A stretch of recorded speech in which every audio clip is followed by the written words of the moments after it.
যদি আপনি রমাদানের প্রস্তুতি বেশি বেশি নিতে চান, এখন থেকে সকলেই বেশি বেশি ইস্তেগফার পাঠ করবেন।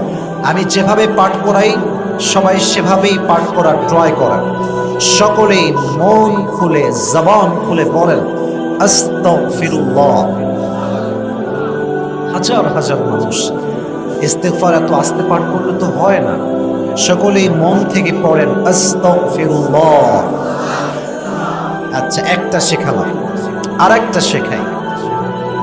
সকলেই পড়েন আল্লাহুম্মা ফিরলি।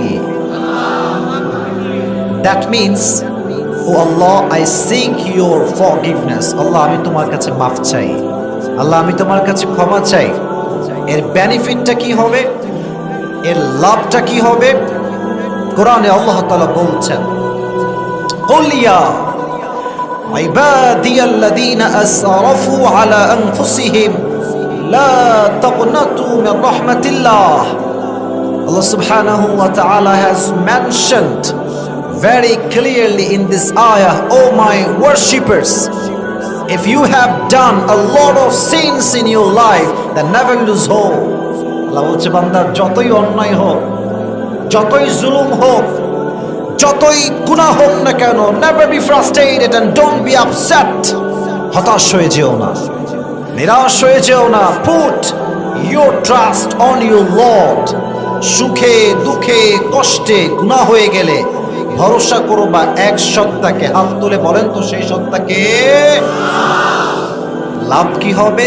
নেক্সট পার্ট অফ দিস আয়াহ, Allah says, Inna Allaha yaghfiru dhunuba jami'a.